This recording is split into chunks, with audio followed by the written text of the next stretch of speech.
모아주시고 하나님의 말씀을 함께 생각하고 연구할 수 있는 그런 좋은 기회를 주신 것을 감사합니다. 저희들에게 지혜를 주셔서 그 말씀을 잘 깨닫고 깨달은 것을 사람들에게 잘 가르치고 우리들도 그렇게 살아가고 그래서 하나님의 귀한 구원의 축복에 이룰 수 있는 은혜가 저희들의 모임 가운데 있게 하여 주시옵소서.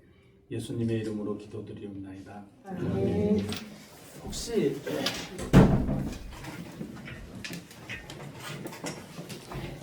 여러분들 중에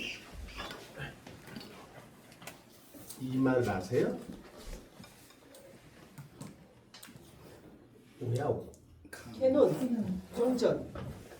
알아요? 정경. 정경. 잘하네.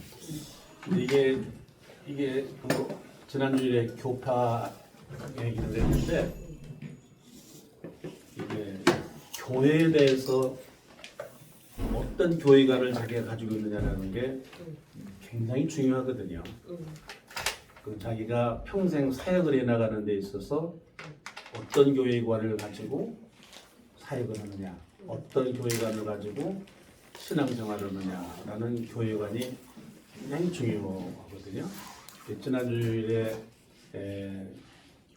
교회관에 대해서 세 가지를 이야기했는데 하나는 로만 캐톨릭, 그리고 그 다음에는 오리엔탈 오소독스 처치, 그리고 프로테스탄트 처치, 그리고 또 하나는 제 3회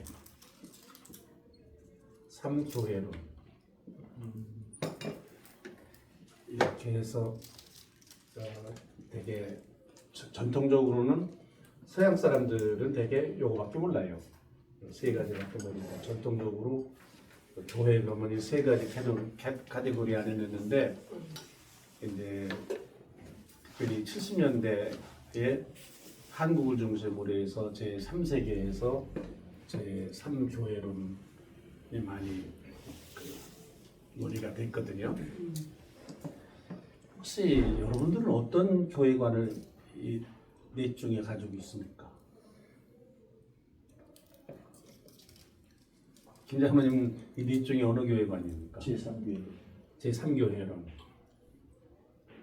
또 이미연 집사님은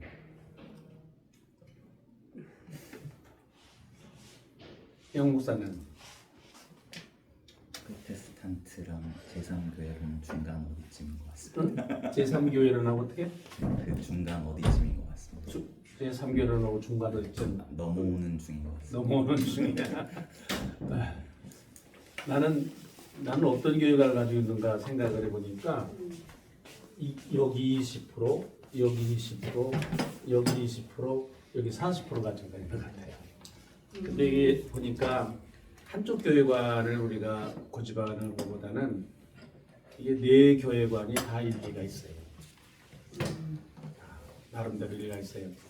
특별히 이제 우리가 로마 천주교를 조금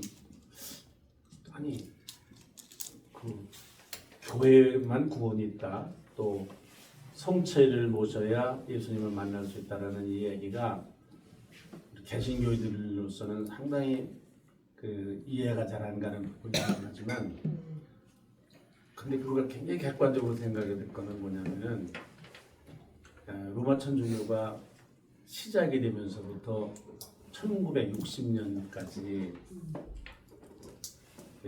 성경을 교인들에게 못 읽게 했어요. 못 읽게 한 게 아니라 못 읽었어요. 라틴어로 됐기 때문에 못 읽었어요.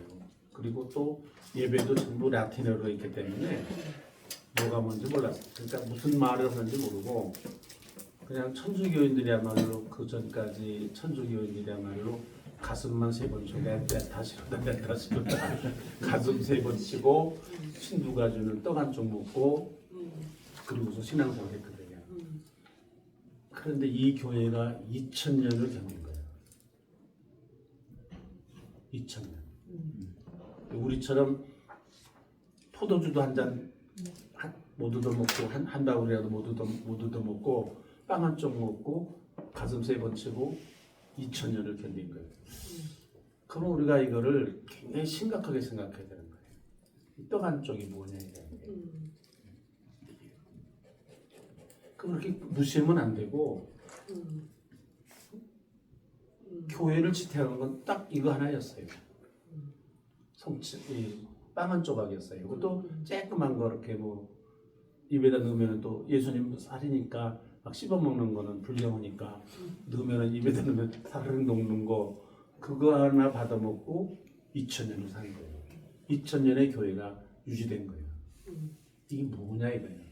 그러니까 절대로 이거를 무시하면 안 되고 물론 뭐 오리엔탈 오스독스 처치 같은 경우가 또 사실 이게 이상하게도 이 동방정교회에 소속되어 있었던 그 나라들이 다 사회주의 국가가 됐어요.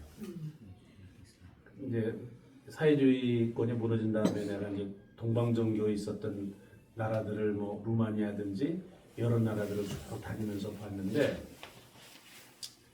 결국은 이 교회가 사회주의의 그 정권을 무너뜨리게 드릴 수 있었던 근본적인 그런 원동력이 동방정 교회로부터 나왔더라고요. 그 사람들은 성경도 잘 안 읽었어요. 그런데도 그렇더라고요. 물론 뭐 우리 개신교는 개신교대로의 그런 그 말씀을 중심으로 한 그런 그 있는 거고 그래서 이 세 가지를 절대로 무시하면 안 된다라고 생각해요. 그래서 목회를 할 때에도 나는 우리 교회에서 그 성찬식을 굉장히 중요하게 생각했어요. 한국 교회의 다시 한국 교회가 다시 부흥된다고 그럴까? 다시 일어서기 개신교가 그러기 위해서는 나는 성찬식을 제대로 해야 된다고 생각해요. 맞아요. 네. 성찬식을 만약 목사들이 교회를 하면서 성찬식을 안 하는 거는 성령의 하나님의 은혜, 은사의 상당한 부분을 뺏는 거예요. 그래서 이거는 굉장히 조심해야 된다고 생각하는데 대개 이제 1960년대에 이 천주교에서 처음 우리 이전에는 이걸 열교라고 그랬어요. 그러다가 열교라고 그랬어요. 그래서 그 이단 취급했죠. 그래서 지금도 천주교 같은 데 내가 가가지고 신부들 아는데 미사 옛날에 같이 70년대 미사 드리고 그럴 때가 있었어요. 가서 이렇게 이렇게 빵을 달라고 그러면은 신부가 날 알아보고 안 줘요. 열교기 때문에 안 주는 거예요. 근데 1961년에 60년대에 제2바티칸 공회를 하면서 처음으로 중요한 결정을 했는데 동방정교회와 개신교를 갈라진 형제들이다. 처음으로 인정을 한 갈라진 형제들. 그래도 뭐 성찬식을 같이 한다든지 그거는 안 하고 그다음 1960년대의 이 제2바티칸 공회는 굉장히 중요한 거는 이때 이 사람들이 드디어 성경을 자국어로 번역해도 좋다. 또 미사를 자국어로 드려도 좋다. 그렇게 했어요. 그 전까지는 그냥 예배를 진청에서는 본 거예요. 신부들이 하는 걸 무슨 얘기인지 모르고 보기만 한 거예요. 그리고 빵 하나 가지고서 2000년을 유지해온 천주교가. 근데 이제 이게 천주교와 그 개신교가 특별히 캐논 논쟁을 많이 했는데 천주교의 주장은 이거예요. 교회가 있은 후에 성경이 있다 이거예요. 성경이라는 건 교회의 산물이라는 거예요. 이 맞는 말 아니에요? 예를 들면 천주교가 이게 성경이 397년에 정경을 결정했거든요. 우리가 AD 397년에 성경을 결정했거든요. 누가 결정했느냐? 교회가 결정한 거예요. 그 수많은 문서 중에 요거가 성경이다. 그럼 결정을 한 거예요. 그러니까 뭐가 우위냐? 교회가 우위라는 거예요. 더군다나 사도 바울 같은 경우에 사도 바울의 서신도 사도 바울도 하나의 뭐 교황이나 교부나 마찬가지라는 거예요. 그러면은 누구하고 똑같으냐? 지금의 교황과 같다는 거예요. 그러니까 지금의 교황들의 그 칙서 있잖아요. 칙서. 교황이라는 거를 저희들 칙서라고 그래요. 칙서라고 그러는데 그거를 성경과 비슷하게 이렇게 말하자면 그 가치를 둬요. 그래 이 사람들 강론할 때도 보면은 교황 몇 세가 이런 얘기를 하셨다. 이렇게. 바울이 쓴 서신을 성경이라고 하는 거나 지금 교황이 한 거나 뭐가 다를 바가 있느냐? 교회의 결정이다. 뭐 물론 그 거슬러는 교황 오류설 같은 것도 있지만 그게 이제 더 발전한 사람들이 그거에 대해서 더 발전한 사람들이 몰몬교회예요. 아니 왜 옛날에만 하나님이 살아계신데 옛날에만 말씀하시느냐? 하나님 말씀을 기록했다 그러면 성경이 하나님의 말씀을 기록했다 그러면 왜 옛날에만 하나님 말씀하시고 지금은 가만히 계시겠느냐? 지금도 하나님이 무슨 말씀을 하신다라고 주장하는 사람들이 몰몬교회예요. 그 미국에 아주 굉장히 상문 사람들 있잖아요. 그런데 또 이제 그러니까 성경이라는 것이 교회가 생긴 후에 써진 글도 있다 이거예요. 교회가 먼저 있었고 그 후에 성경이 써진 것도 있다 이거예요. 사실은 사도 바울의 서신이라든지 뭐 사복음서라든지 그거는 다 초대교회 예루살렘 교회보다 훨씬 후에 쓰여진 거거든요. 네? 그러니까 교회가 우리다 이거예요. 교회가 우리다.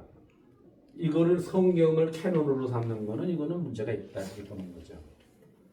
그럼 개신교는 그럼 뭐라고 얘기하느냐? 개신교는 그거는 하나만 알고 둘은 모르는 거다.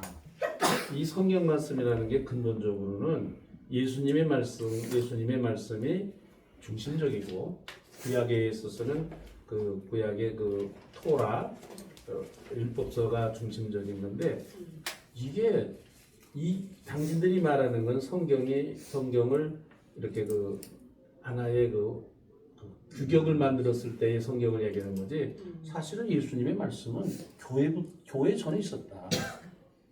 예수님의 말씀이 있었고 그 말씀 위에 교회가 세워진 거 아니냐. 특별히 마태복음 16장 16절 같은 데 보면 그 예수님 베드로의 고백 위에 교회가 세워졌다 이거예요.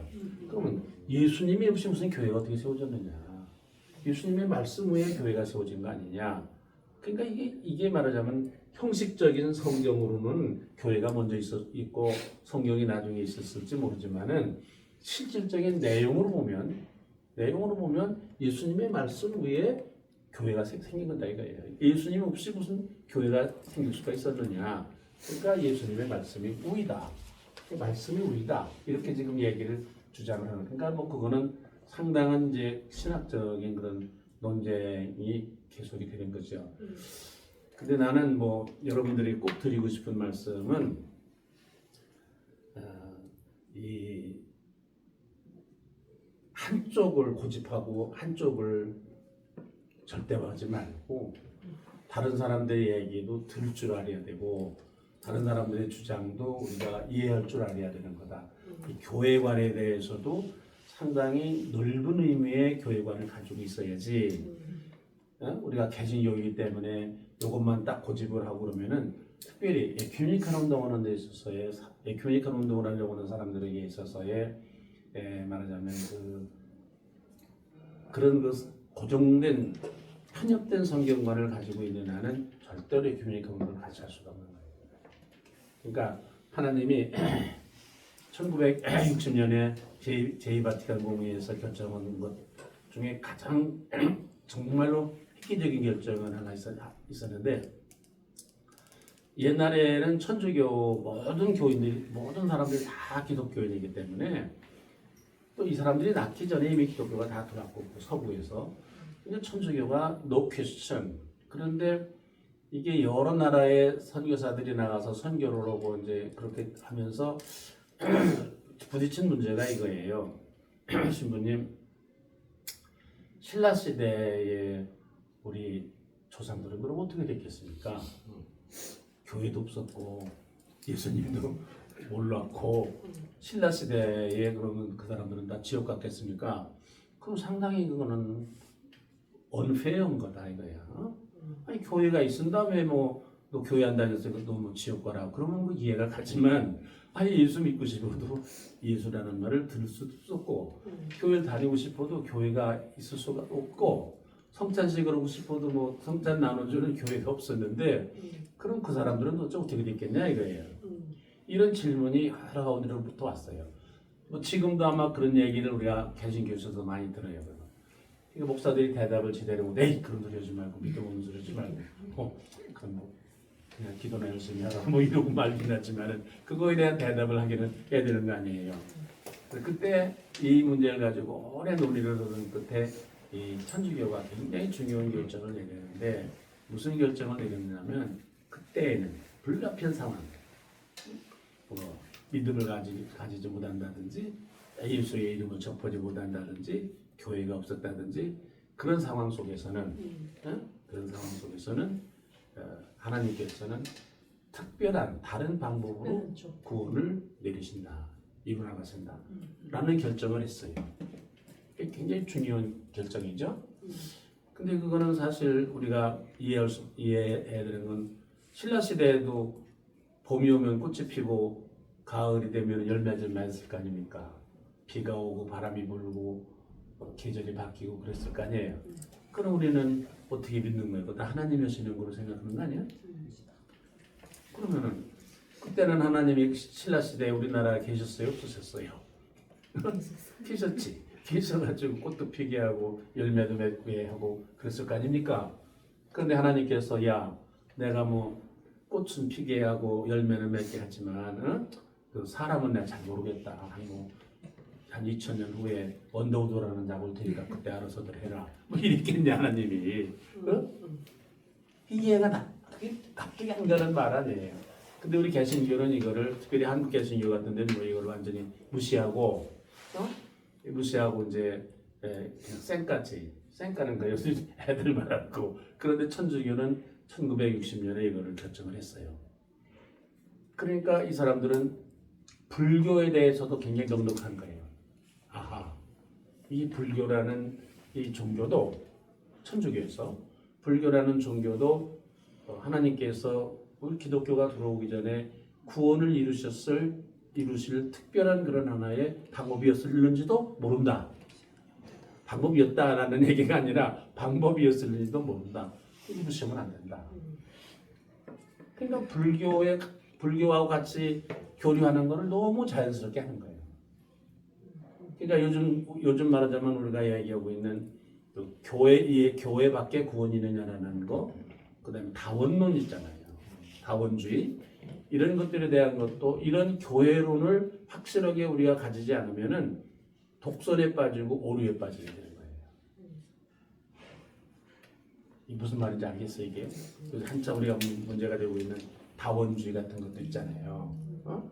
이거에 대해서도 이게 뭐 상당히 뭐 이렇게 고집을 사람들이 많이 부리는데 그건 신학적으로 상당히 생각을 해봐야 될 그런 그 의미가 있는 그런 주장들인 거예요. 지금 뭐 그런 얘기하면 다 이단으로 몰리니까 말을 못하는 것뿐이지. 네? 그러나 그거는 뭐 사실은 옛날에 중세 시대에 조금 잘못된 자격을 잘못된 교리를 얘기를 하면 전부 화형에 처하던 것과 비슷한 그런 상황이라고 우리가 이해를 해야 되는 거거든요. 그러니까 이런 것들을 잘 우리가 교회론에 대해서 특별히 이해를 해야 확실한 입장을 가져야 오늘의 뭐 모든 복잡한 그런 그 주장들을 우리가 이해를 하고 우리가 뭐 에큐니카 운동을 한다든지 무슨 뭐 그런 다른 교회와 연합을 한다든지 하는 거에 대한 그런 자기 신학적인 중심을 가질 수 있는 거지. 그냥 저 새끼들 싫어하니까 나는 찬성이다. 이래 가지고는 안 되는 거예요. 분명한 신학적인 그런 입장을 가지고 있어야 된다. 저는 그렇게 생각을 해요. 그러니까 이게 교회론이라는 건 굉장히 그런 의미에서 중요하다고 생각하는 거예요. 이게 지난주일까지 말하자면 복수돼요. 근데 그래서 나는 뭐 제 3교회론을 40%쯤은 믿지만은 그럼에도 불구하고 천주교의 주장이라든지 오소독스의 주장이라든지, 네? 뭐 우리 물론 프로테스탄트의 주장, 이 프로테스탄트의 가장 심각한 문제가 뭐냐? 우리가 지금 다 개신교인이지만 프로테스탄트의 가장 심각한 문제는 성경을 중심으로 하는 거 아닙니까? 하나님의 말씀 있는 곳에 교회가 되잖아요. 이게 굉장히 중요한 말이에요. 이거에 대한 오해가 너무 많은 거예요. 제대로 된 신학을 하지 않은 사람들이 말씀을 제멋대로 해석을 하는 거예요. 공부를 제대로 신학적인 공부를 하지 않았기 때문에 생기는 여러 가지, 뭐 대표적으로 말하면 문선명이라든지 신천지라든지. 네? 나는 문선명이 신천지만이 아니라고 생각해요. 우리 한국교회 상당히 많은 대부분의 교회 목사님들이 말씀을 잘못 해석하고 있다고 봐요. 무식하다고 생각해요. 성경을 제대로 공부를 안 했다고 생각을 해요. 아니면은 교회를 유지하기 위해서 성경을 이용한다고 생각해요. 그렇기 때문에 개신교의 가장 심각한 문제는 이 말씀을 제대로 어떻게 해석할 거냐라는 게 굉장히 중요한데 교회가 제대로 이 말씀을 가르치질 않는 거예요. 그 많은 이 말씀에 대한 오해가 있는 거예요. 네, 이거에 대해서 예를 들면 지금 한참 문제가 되는 민감한 문제 얘기는 하지만 동성애 같은 것도 있잖아요. 동성애 같은 것도 물론 구약 성경에 동성애를 하면 안 된다라는 그런 구절이 분명하게 나와 있지만 이걸 어떻게 해석하느냐에 따라서 상당한 플렉시빌리티가 있는 거예요, 사실은. 근데 상당히 많은 경우에 이거를 제대로 해석을 안 하는 거예요. 이 성경이라는 거는 성경의 해석에 있어서 굉장히 나중에 내가 조금 더 얘기를 하겠지만은 조금 더 얘기를 하자고 그러면은 성경은 그래서 성경은 절대적으로 공부를 해야 되는 거지.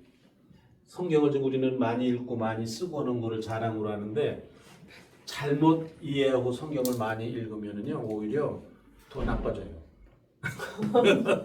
더 나빠져요. 성경을 어떻게 읽어야 되냐면 성경이라는 건 그냥 허공에 던져진 하나님의 말씀이 아니에요. 허공에 던져진 게 아니에요. 뭐가 있었느냐 하면은 시간이 있었어요. 시간. 어떤 시간에, 어떤 때, 그리고 장소가 있어요. 장소가 있어요. 그러니까 어떤 하나님의 말씀이 있으면 어디다 갖다가 이 말씀을 갖다 넣어야 되냐면 언제, 어디에서, 누구에게 얘기했느냐는 여기다가 넣어야 되는 거예요.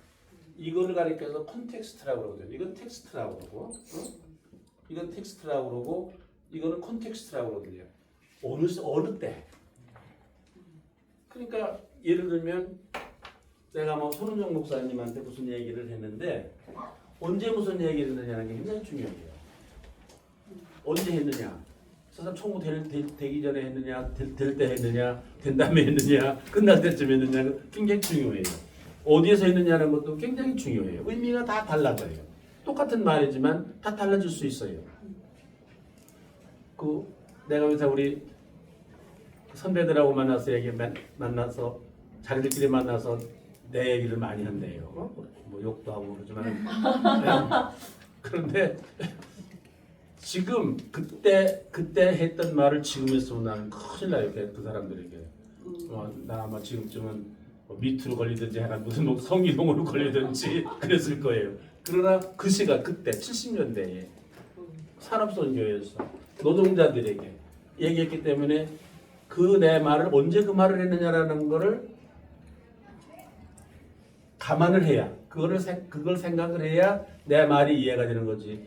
그런 거 전혀 70년대라는 생각도 안 하고 산업선교라는 생각도 안 하고 그런 상황 속에서 내가 이런 말이다. 그럼 나는 큰일 날 사람이야. 그렇잖아요? 그래서 이 성경이라는 거는 굉장히 중요한 거는 언제 어디에서 누구에게 얘기했느냐, 자식에게 얘기했느냐, 조카에게 얘기했느냐, 누구에게 얘기했느냐는 거 중요하고 어떤 사람에게 얘기했느냐는 거 중요해요. 그러니까 예를 들면 천지창조에 대한 얘기도 마찬가지잖아요. 요즘에 천지창조 얘기하면 우리가 우주에 대해서 많이 알고 있잖아요. 응? 근데 옛날에는 무슨 뭐 지구가 동그랗게는 것만도 넓적하다고 생각을 했고 별과 해는 다 매달렸다고 생각하던 그런 우주관을 가진 사람에게 이 천지는 하나님이 창조했다라는 얘기를 하려고 그러면은 그 수준에 맞는 얘기를 해야 되는 거지. 요즘처럼은 지구는 동그랗고 뭐 자전이 어쩌고 무슨 공전이 어쩌고 이런 얘기를 해가지고는 이해가 안 되는 거거든요. 말하자면. 그러니까 성경 속에서 진화론 같은 얘기를 거기서 찾아내려고 하는 것 자체가 상당히 어리석기 그지없는 거예요. 그런 진화론엔 진짜도 없었어 그때는 말이야. 예를 들면 창조란 말 자체도 히브리 사람들은 창조라는 말을 몰랐어요. 그런 말 자체가 없었어. 말하자면 요새 AI가 우리 어렸을 때 그런 말이 없었던 거와 마찬가지로 세종대왕 때 AI가 있었어? 없었지. AI라는 말이 없었잖아 세종대왕 때. 예? 그러니까 아예 히브리 사람들은 창조란 말 글자가 없었어. 그러는데 어디에 가봤느냐? 바벨론으로 잡혀가 보니까 바벨론은 굉장히 문명이 발달한 그런 나라였는데 가보니까 창조란 얘기를 하는 거야. 처음 알았어. 창조란 말 자체를 처음으로 아는 거야. 이 사람들이. 그러니까 이 성경 개신교의 맹점이 지금 여기가 있는 거고 우리의 신앙이 잘못된 게 여기 있는 거고 두 가지 문제가 있는 것 같다. 하나는 우리 목사들의 경우에 있어서 신학 공부를 제대로 하지 못한 목사님들이 많아요. 그럼 신학교가 안 가르쳐. 우리나라에 들어와 있는 신학이라는 게 되게 근본주의적인 신학이기 때문에 이런 얘기를 잘 신학교에서 안 가르치는 거예요. 또 가르쳐도 교회 나와가지고 이 얘기를 못 하는 거예요. 뭐 여기 장로님 계시지만 막 장로들이 이단이라고 그러고 이러니까 이게 지금 교회에서도 마음 놓고 못 가르치는 거예요. 구약 성경 이야기, 신약 성경 이야기 그거를 숭실대학교에 교수한 사람이 목회를 하는 사람인데 겸임 교수인지 뭔데 교회 도는 사람인데 그 사람이 한번 읽었대요. 근데 자기가 신약을 구약을 먼저 읽었대요. 그 손에 잡고서는 한 번도 놓지 않고 하루 저녁 다 읽었대요. 그러고서는 우리 교회에다가 신약 달라고 그래가지고 신약을 사갔는지 달라고 해서 가져갔는지 우리 교회에서 가져가고 또 그걸 다 읽었대요. 그 다음에 한 얘기는 아니 임 목사님이 이걸 교회에서 가르쳤냐고 교회에서 괜찮았냐고 교회에서 괜찮았냐고 저 책을 내면서 주변에 많은 사람들이 걱정했어요. 돌아가시거든 내지 괜히 형식풍파 일으킨다. 그래서 굉장히 많이 걱정을 했어요. 나도 좀 걱정했어요. 근데 아무도 이거에 대해서 이의를 제기 안 하는데 내가 보기엔 내 책 안 읽은 거야. 사람들이 또 읽었다 하더라도 굉장히 시리어스 읽지 않은 거예요. 굉장히 많은 문제를 내가 제기를 했는데도 이걸 잘 안 읽어요. 네. 그런 것 같아요. 어쨌든 그래서 이게 개신교의 이게 맹점이라는 건 우리가 속해 있는 개신교의 맹점이라는 건 하나님의 말씀을 왜곡돼서 해석하고 또 교회를 유지하기 위한 하나의 도구로서 그 말씀을 구절물로 따다가 한다는 거예요. 그러니까 뭐 성경 설교하는 말씀 가운데 뭐 에레미야서 몇 장 몇 절에 이런 말씀이 있습니다. 뭐 신약에 무슨 뭐 베드로전서에 몇 장 몇 절에 있습니다. 이게 제일 엉터리 같은 놈이야 이놈이. 이런 설교를 하는 놈이 제일 엉터리 같은. 그러니까 여기저기서 성경에는 여기저기 있는 그 텍스트를 맥락 없이 갖다가 인용해서 이어붙이는 거. 또 자기의 논리를 정당화하는 거, 논리를 세워나가는 이 설교야말로 가장 잘못된 설교. 그럴 수가 없어요. 그럴 수가 없어요. 그럴 수가 없는 게 도대체가 2000년이 넘게 쓰여진 이 성경이 또 넓은 지역에서 쓰여졌던 성경이 그렇게 뭐 이어붙일 만큼 맥락이 같아 있는 말씀이 있질 않은 거예요. 똑같은 시츄에이션에 똑같은 사람의 상황이 그런 말하자면 상황에 있었던 말씀이래야 같이 이어붙일 수 있는 거 아니야. 그렇게 이어붙일 수 있는 그런 말씀이 성경 여기서 하나 따다하고 저기서 따다하고 여기서 따다하고 이런 것이야말로 아주 이게 잘못된 말로 성경을 가지고 있는데 뭐 내가 보기에 우리 한국 교회에 상당히 많은 그 목사들의 경우에 이 성경이 무식하기 때문에 성경에 대해서 무식하기 때문에 교인들을 잘못된 방향으로 인도를 하고 그리고 또 그 교회를 또 잘못된 방향으로 인도. 그래서 결국 이렇게 되다가 보니까 성경이 하나님의 말씀을 위해서 교회가 있는 것이 아니라 교회를 위해서 하나님의 말씀이 있는 그런 그 본말이 전도된 그런 일들이 한국교회에 일어나기 때문에 굉장히 조심을 해야 된다고 나는 생각을 해요. 이 부분에 대해서. 예를 들면 좀 이런 것도 있네요. 지금 우리가 혼합주의 뭐 이런 거에 대해서 많은 사람들이 한국교회에서 염려를 하는데 여러분 잘 아시는 대로 우리 성경을 보면 원문을 보면 나는 원문을 히브리어를 다 읽어보진 않았지만 그래도 원문에 보면 하나님의 이름이 다 달라요. 뭐가 있죠? 야훼가 있어요. 그죠? 그 다음에는 아도나이가 있어요. 그 다음에 엘로힘, 엘샤다이. 엘로힘이 있어요. 엘샤다이가 있어요. 엘이라는 것도 있어요. 엘샤다이가 있어요. 이 얼마야? 뭐가 있나? 되게 이런 거 있는 것 같아요. 그죠? 이건 뭐를 얘기하느냐? 전혀 다른 하나님을 신을 섬기던 사람들이 혼합됐다는 거예요. 성경 가운데 들어왔다는 거예요. 성경 안에.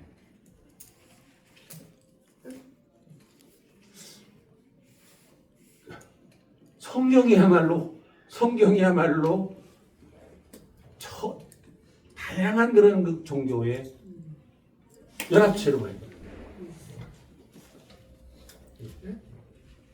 그러니까 요즘에 말하자면 우리가 문제가 되고 있는 그 여러 가지가 있잖아요. 그러니까 이런 거를 몰라가지고 이런 것조차를 몰라가지고서 말하자면 그런 그 주장을 하는 사람들이라고밖에 우리가 볼 수 없는 무식하게 짝이 없는 거라고 볼 수 없는. 이게 되게 여러분 이게 어디서 이렇게 형성되는지 아십니까? 이게 다 이렇게 합해졌는지 아십니까? 이런 여러 말하자면 이게 다 부족에 따라서 다 자기들이 부르던 하나님이 달라요. 하나님의 이름이 달랐어요. 근데 언제 이게 같이 녹아 들어왔는지 아세요? 가나안 땅에서요. 가나안 땅이 아니라 광야에서요. 광야. 출애굽을 하는 과정 중에 있어서 그 광야에 광야에 많은 부족들이 있었거든요. 많은 부족들이 있었. 그 성경에 보면은 다 부족 이름이 다 달라요. 부족들이 다 있었는데 이게 광야 40년 동안에 이게 부족 동맹이 맺게 됐거든요. 그때 보니까 다 다른 말하자면 하나님의 이름들을 다 가지고 있었던 거예요. 신의 이름들을 가지고 있었던 거예요. 그때 사람들이 아마 우리 하나님은 엘로힘이다. 아야, 우리가 믿는 야훼하고 같은 거야. 이렇게 된 거예요. 근데 성경이 너무 정직한 거는 나중에 이걸 그대로 기록했어요. 하나로 통일하고 야훼를 믿던 신앙을 가진 사람들이 제일 강력했는데 그럼에도 불구하고 다 다른 사람의 그 신을 그대로 포용해서 써줬어요. 우리는 이제 성경에서 한글로 되어 있으니까 그냥 하나님 뭐 이런 식으로 여호와 이런 식으로 되어 있어서 그렇지만은 원문을 보면 그대로 있는 거예요. 그러니까 흔적을 여러 신을 섬기던 사람들이 이렇게 그 혼합되어 있었다라는 것을 말하자면 그 흔적을 성경 가운데서 찾아볼 수가 있는 거예요. 성경이야말로 우리가 가지고 있는 이 경전이야말로 뭐 팔만대전경에 그 성경 얘기가 들어가 있대요.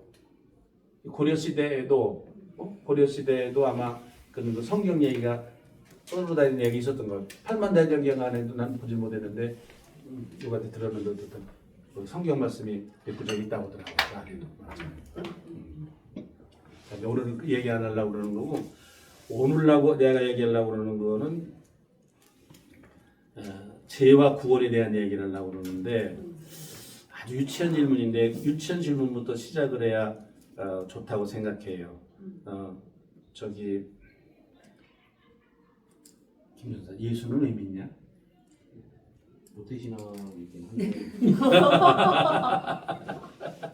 세상의 질서와 기준점이라고 생각해서 있습니다. 예수가 세상의 기준점이고 질서다. 예.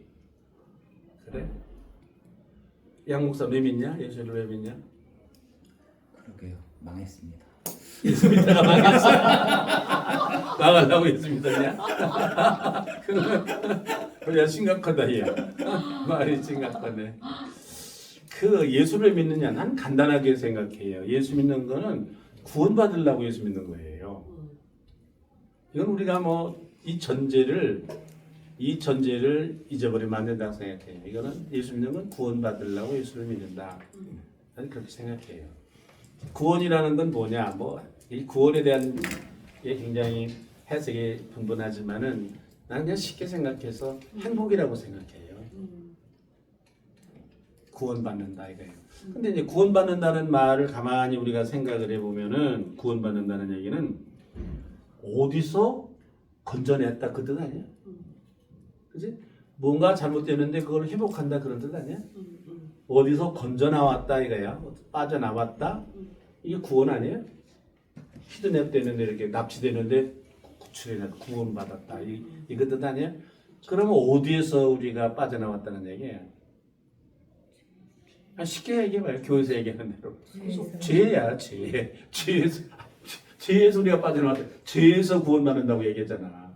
우리가 이런 일을 하는 분들도 교회 언어를 잘 쓸 수 있어야 돼요. 아멘. 교회 언어를 쓸 수 있어야 돼.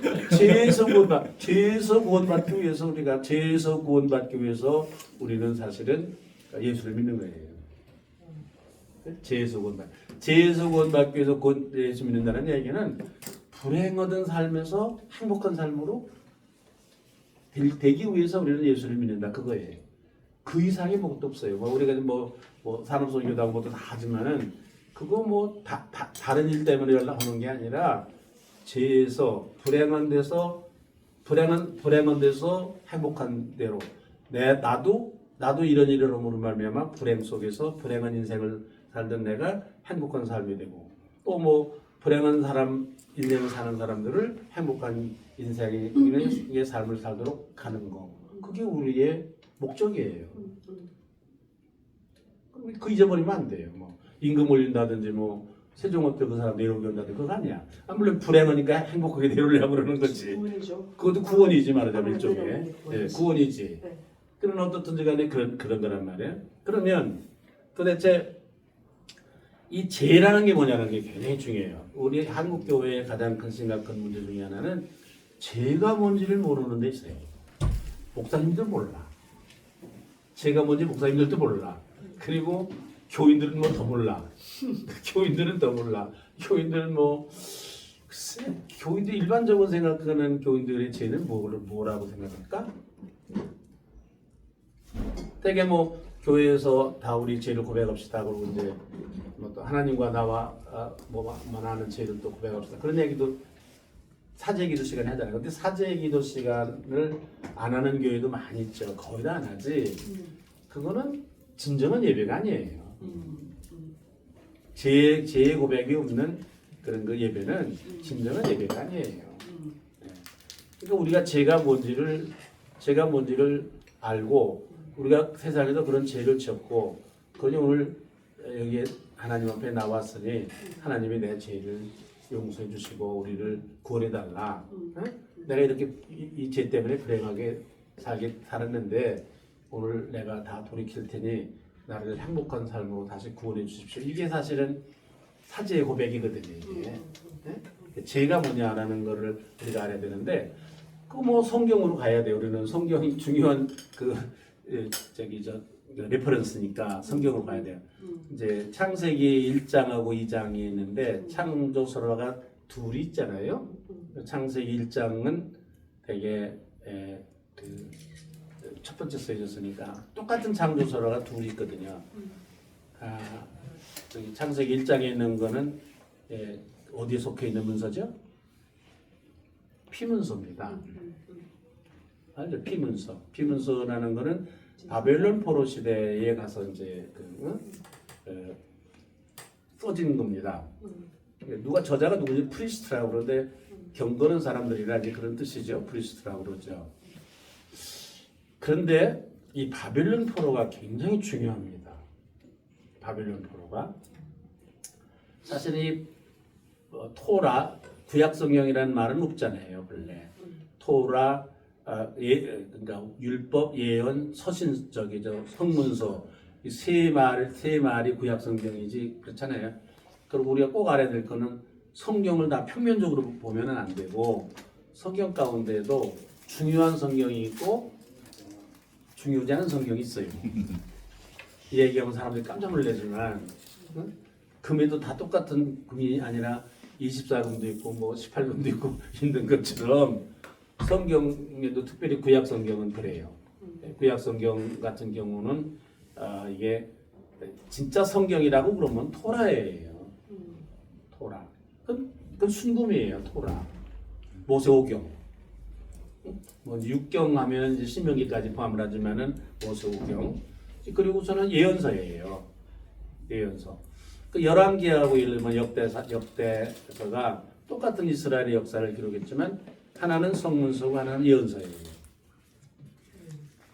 그 다음에 예언서라는 거는 율법서 순금이라고 그러면 율법이 순금이라고 그러면은 예언서는 뭐 18금쯤 되는지 약간 뭐 이런 정도예요. 그러니까 그 다음에 성문서 있잖아요. 뭐 욥기라든지 뭐 시편이라든지 뭐 이런 거 있잖아요. 뭐 또 뭐 요나라든지 사실 이런 것들은 그냥 자문이라는 건 옛날에 근동에 떨어다니던 그런 격언을 모아놓은 거예요. 격언집이에요. 격언집. 그럼 뭐 하나님의 말씀이다. 우리가 그냥 읽으면 경건하다. 읽으면 시편 같은 거. 그냥 무슨 뭐 누구 시를 읽어보면 아주 감동이 되는 진짜 그런 거예요. 말하자면 우리에게 경건한 마음을 주는 그런 그 문서이기는 하지만 홀리 더큐멘트이기는 하지만 그걸 뭐 다 그걸 하나님의 말씀이다. 그렇게 얘기하면은 이게 성경이 상당히 차등이 있다라는 걸 우리가 알아야 되는 거거든요. 그러니까 모든 성경이 다 똑같다. 값이 다 똑같다. 특별히 구약 성경에 있어서 그거야말로 상당히 무식한 거거든요. 그리고 성경이 형성된 걸 보면 토라는 한 400년경에 모세율법은 그리고는 예언서는 한 300년경에 그리고 성문서는 한 160년경에 이렇게 형성이 됐어요. 또 뭐 구약에는 내가 지난주에 얘기했지만은 예경이 115개가 있었어요. 15개가 있었는데 이거를 1546년 1546년에 15권 중에 7권을 천주교에서 이걸 성경으로 하자 결정을 해서 넣었어요. 1546년에 7권을 15권 중에 7권을 더 넣었어요. 근데 우리 개신교에서는 그건 인정할 수가 없다 이렇게 되는 거거든요. 인정할 수 없다. 그래가지고 천주교는 39권이 아니라 46권. 그래서 73권이에요. 천주교의 성경이라는 건. 그러니까 우선 성경에 대한 밸류 자체가 천주교하고 우리하고 다른 거예요. 네, 밸류 자체가 다른 거예요. 어떻든지 간에 이 바벨론으로 이제 포로를 잡혀갈 때 이제 처음에는 이스라엘 민족이 북이스라엘이 망하지 않았어요?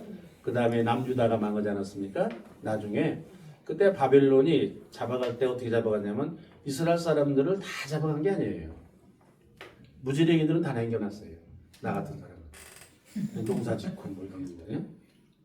그 다음에 지식인들만 잡아갔어요. 다 잡아갈 수도 없으니까 지식인들만 잡아간 거예요. 그러니까 그때 지식인이라는 거는 종교인이에요. 종교인들 잡아간 거예요. 갔다가 같이 합숙을 시킨 거예요. 그랄 강가에다가 그게 강이라는 게 굉장히 중요한 거예요. 그랄 강가에다가 예를 들면 했어요. 이 사람들이 이제 모여가지고서 그때 이 사람들이 도대체 우리 이 위대한 야훼를 위대한 야훼 신을 섬기는 우리가 도대체 어떻게 해서 이렇게 나라가 망하게 됐냐? 이방 민족 바빌론에게 이렇게 망하게 됐냐? 이거에 대한 처절히 반성을 하기 시작하는 거예요, 사람들이. 그렇지 않겠어요? 왜 우리나라가 이렇게 망하게 됐는가? 도대체 이게 바빌론에 와보니까 이 말뚝이라는 신이 세상을 다 설치고 들어가고 이러는데 그럼 우리 야훼는 뭐냐 이거 말이야. 형편없는 원래 이제 이스라엘 사람들은 야훼가 최고의 신인 줄 알았어. 힘도 세고 전쟁도 잘하고 그러는 줄 알았어. 그런데 가보니까 엉터리야 이게 야훼가. 말하자면 보니까 질문이 많아. 그 세 사람들이 이제 강가에 앉아서 그 바벨론 포로가 그 바벨론이라는 나라가 이 포로 정책이 세계적으로 역사를 볼 때 포로 정책이 굉장히 달라요. 중국은요 식민지 정책을 어떻게 하냐면은 자치를 인정하고요, 자치를 인정하고 너그럽게 했어요. 그러니까 지금도 중국의 뭐 티베트라든지 우이구르라든지 만주라든지 뭐 이런 그 나라들이 다 지금 통합이 되죠. 중화인민공화국 통합이 됐잖아요. 그 가보면은 놀라운 것 중에 하나는 말도 그 나라 말을 쓰게 하는 거예요. 그 나라 말을 관청도 자치구라고 그래요. 관청에서 문서 공식 문서도 다 그 나라 말이에요. 내가 한번 가는데 놀란 것 중에 하나는 조선족들이 다 우리나라로 돈 벌러 왔어요. 어느 도시에 갔더니 조선족 애가 하나가 있어요. 아니 어떤 데는 한 5명, 6명 있어요. 나머지 다 선생이 10몇 명이야. 애는 5, 6명인데 또 이제 애들이 다 부모들이 다 한국으로 왔기 때문에 애들이 잘 데가 없는 거야. 그러니까 학교에다가 빈 교실에다가 기숙사를 만들어 놓고 얘들 기숙사에 놔두는 거야. 애들은 5명, 6명인데 교사가 10몇 명이야. 야, 이거 대단하다. 한국말 가르치는 거야. 한국어 교육을 하는 거야. 근데 또 어디 가보니까 애가 하나야. 조선족 애가 하나 남았어. 그런데도 선생이 10몇 명이 그대로. 교장, 교감, 선생이 10몇 명이 그대로 남아있어. 학교도 그대로. 이 중국이야. 이 중국이라는 데 놈들을 그냥 그렇게 가볍게 보면 안 돼. 그래서 지금 대림동에서 지금 데모가 났어. 중국 사람들이 한국 사람 나가라. 몰라? 자기들 대림동 근처 살면서. 현중시가 있는 거죠. 현중시. 그러니까 한국 사람들이 차이나 아웃이 아니라 대림동에 사는 중국 사람들이 조선족이 한국 사람 나가라 데모했다니까. 그래서 아주 잘한 데모다 이렇게 생각해. 좀 한국 사람들이 바보가 그 미련하거든 되게. 그 근처 사는 사람들 그 더군다나 그런가 봐. 약간 어떻든지 간에 관리교회 부장. 우리 왜 옆이야? 내가 잘못한 거야 그러니까. 어떻든지 간에 그래가지고 옛날에도 보면 베트남이든지 뭐 주변에 있는 그런 그 나라들 우리나라에 대해서도 뭐 왕을 책봉한다든지 뭐 그런 건 했지만은 우리나라에서 뭐 여자들도 데려가고 뭐 좋은 뭐 소도 가져라고 그러고 인삼도 가져라고 다 그랬지만은 따지고 보면은요 중국에서 우리한테 준 게 더 많아. 책이라든지 비단이라든지 그 희귀한 말하자면 그런 거를 중국에서 우리에게 준 게 훨씬 더 많아. 조공만 바친 게 아니야. 조공만 바친 게 아니고 중국에서 갔다 오면은 갔다 오면은 엄청난 걸 가지고 오는 거야.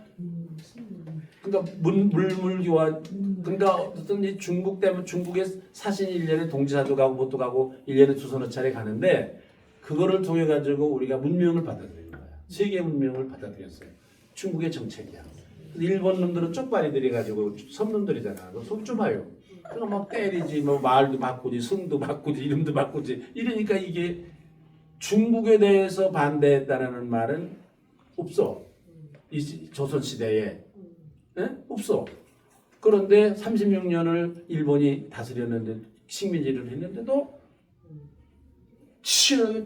치열하게 말하자면 독립운동을 하는 거야.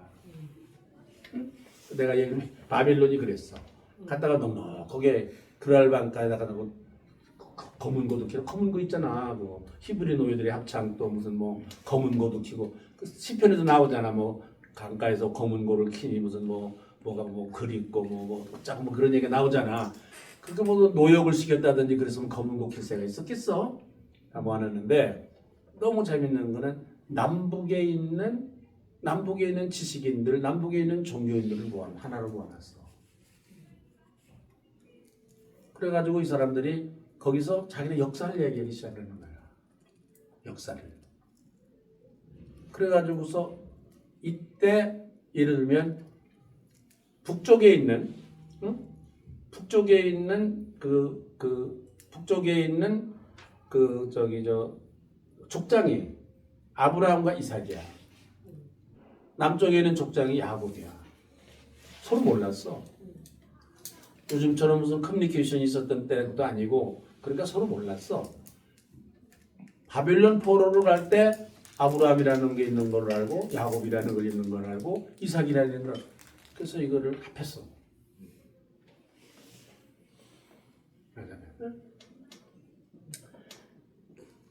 그러니까 이제 본래 전승이라는 게 뭐 여러분들 잘 아시지만 성경이라는 게 어떻게 됐느냐? 처음에는 트라디션 구전으로 시작이 됐어요. 오랄 트라디션 구전으로. 어? 지금 말하자면 뭐 임명진에 대해서 산업선교에서 이런저런 말이 많아. 뭐 이랬다는 동 저랬다는 나도 이거 들어보면 나에 대해서 뭐 얘들이 모여가지고 이랬다고 그러고 또 저 사람들 모여가지고 저랬다고 그러고 막 말이 많아. 구전이야. 그러다가 이제 서로 그러냐 그러다가 구전과 구전이 플러스가 돼. 합해돼. 이 구전이 길어져. 말하자면 그러다가 일부는 어떻게 되느냐면은 글로 써. 그거야. 임명진 죽기 전에 글로 써야 되겠다. 글로 써. 조금 조각이지. 이러다가 이런 모든 잡다한 그런 글도 여러 개가 있어. 이거는 이제 문서가 된 거지. 이 문서지니? 이건 문서야. 문서가 여러 그러니까 일관된 문서가 아니라 이런 문서 저런 문서가 있어. 그러니까 제일 또 구전 중에도 굉장히 중요한 게 노래야. 노래. 그래서 성경에서 가장 오래된 노래는 뭐냐면은 가장 오래된 노래는 출애굽기 15장에 있는 미리암의 노래야. 읽어볼래? 미리암의 노래야. 15장에 맨 끝머리. 미리암의 노래 있어요. 미리암의 노래가 있어. 이 미리암의 노래는 홍해를 걷는 얘기야. 홍해. 이 홍해를 걷는 얘기야. 홍해. 미리암의 노래야. 응? 여기다가 이거를 중심으로 해가지고 여러 구전들이 붙어 서로. 응? 이렇게 앞뒤로 붙어. 그래가지고 이제 긴 게 돼. 이 작업을 언제 했느냐면 바벨론 포로 시대에 한 거야. 그러니까 성경을 이때 다 썼다는 얘기가 아니고 그때 남북 왕조에 오래됐었으니까 이제 그게 뭐 BC 6세기 경이잖아. 잡혀가서 587년인가 6년인가 그렇잖아. 저기 남유다가 망했을 때가 70년을 거기서 살았거든요. 바빌론에서 70년 동안에 모든 말하자면 이렇게 이런 문서들을 다 이렇게 말하자면 하나 체계화하는 거야. 자기네 자기들의 신앙적인 그런 도큐멘트, 구전 이런 것들을 전부 체계화하는 거예요. 그래서 중간중간 빠져. 예를 들면 이런 게 빠지는 거야. 그래. 이 사람들이 했어.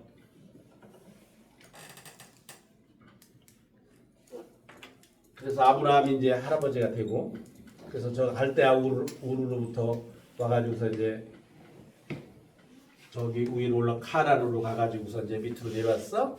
그지? 네? 그래서 누굴 낳았어? 이삭을 낳았어. 그지? 이삭을 낳았어. 여기까지는 이제 이게 북쪽 트라디션이야. 이스라엘 트라디션. 북쪽 지역제. 성경에 있어서 굉장히 중요한 게 북쪽 트라디션이 굉장히 중요해요. 마가복음이 성경 가운데서도 북쪽 트라디션이야. 북이스라엘이 12지파 가운데 10지파는 남쪽에서 살고 2지파만 북쪽에 살았어요. 그래가지고 반대야. 네, 열이 쪽이야. 북이 열이고 이 사람들이 기득권이야. 유다 족속이 기득권이야. 이 사람들이 늘 마이너리티야. 그래서 예언자들이 다 여기서 나와. 예언자들. 북쪽에서 나와 예언자들이 거의 다.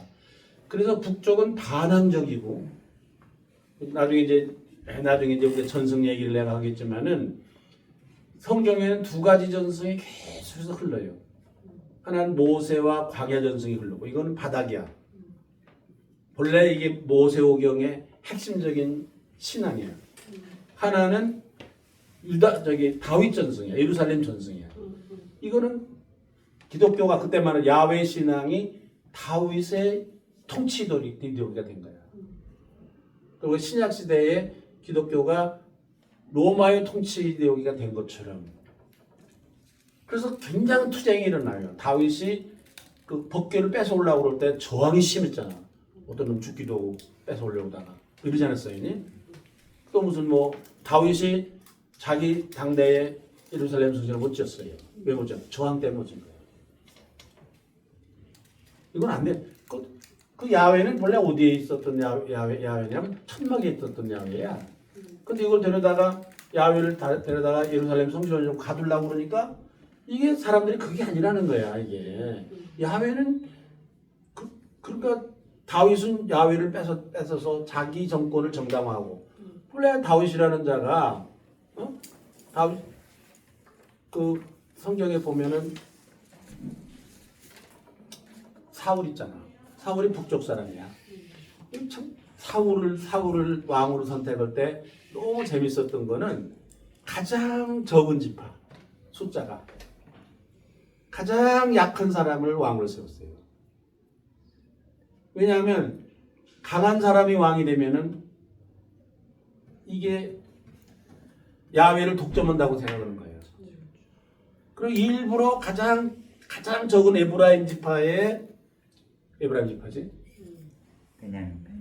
응? 베냐민 지파. 가장 적은 지파에 말하자면 막내야 베냐민이. 가장 적은 지파의 가장 적은 족속을 사울을 세웠어요. 이 북이스라엘이에요. 사울이 성경에 보면은 있잖냐. 성경에 보면은 사울이라는 자가 잘못한 것도 없어. 뭘 잘못했어? 무슨 뭐 성경에 보면 하나님이 무슨 뭐 아니 제사 지내는데 사무엘을 기다리지 않고 먼저 제사 지내 그게 하나님에게 뭐 잘못 보여서 사울을 하나님이 미워했다 그렇게 됐잖아. 그게 뭐가 잘못이야? 아니야. 이거는 다윗이 사울을 숙청을 하고 사울을 숙청하고 그리고서 그걸 정당화하기 위한 하나의 해석이야. 나중 사람들의 해석이야. 그래가지고 사울하고 말하자면 다윗 남쪽 세력하고 북쪽 세력하고의 계속해서 그런 충돌이 있었던 거예요. 이 다윗이 그 쌍놈이거든. 그놈이 본래 쌍놈이거든. 그게 그래가지고 무슨 뭐 산적들 비적대들 다 모여가지고서 남의 이제 타당마당 가서 지켜주고 또 뭐 뜯어가고 뭐 이러던 놈이거든요. 그리고서 이게 다윗이라는 자가 이제 그런 그 비적대고 산적대고 이러니까 돈도 많이 이제 그러니까 말하자면 요새 옛날에 노점상들 있는 거 깡패들이 다니면서 다 이렇게 자리세 받고 이렇게 돌아다니면서 세 받고 그런 거 있잖아. 다윗이 그거 얻은 놈이거든 본래 다윗이. 그래서 데비드 조영기 목사님이 데비드 조인데 데빗이라고 이름을 붙이는 놈들은 또라이들이야. 다윗이 뭔지도 모르고 다윗. 자 그래가지고 보기로 말하면은 철기 문화를 헤브론 그 지중해의 에서 철기 문화를 제일 먼저 다윗이 입수를 했어요. 그래가지고서 블레셋하고 싸먹은 거다.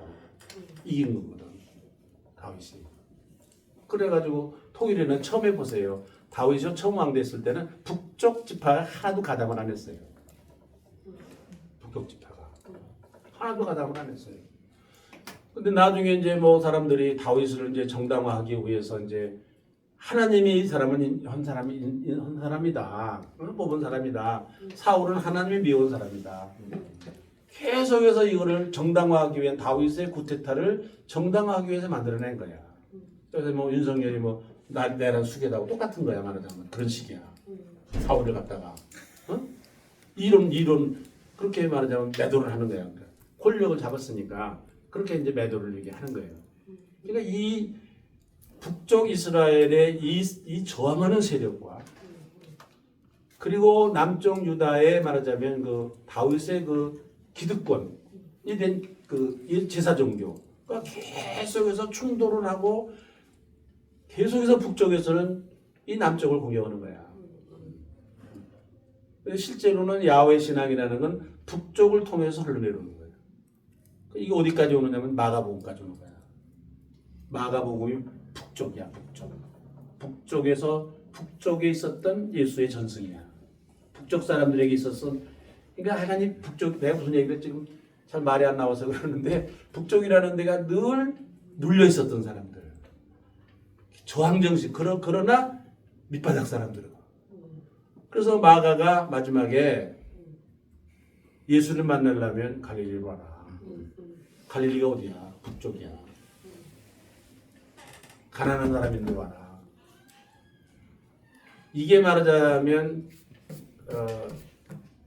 거꾸로 얘기하지만은 다음 주에 이제 그 전승에 대한 얘기를 내가 할 거예요. 광야 전승에 대한 광야 전승이 뭐냐라는 얘기를 할 거예요. 그게 말하자면 그게 예수가 갈릴리 사람이라는 거. 마가가 마지막에 예수를 만나기 위해서는 갈릴리로라는 거. 그건 마가가 그 얘기를 하는 거는 혁명적이야. 왜 혁명적이냐면은 예루살렘 교회가 예루살렘에 있었어요. 마가 주의 집에 있었어. 거기 예수님의 제자들이 살아있어. 눈을 뜨고. 어머니도 있어. 예수님의 어머니도 있고. 예수님이 사랑하시던 여자들도 다 있는데 또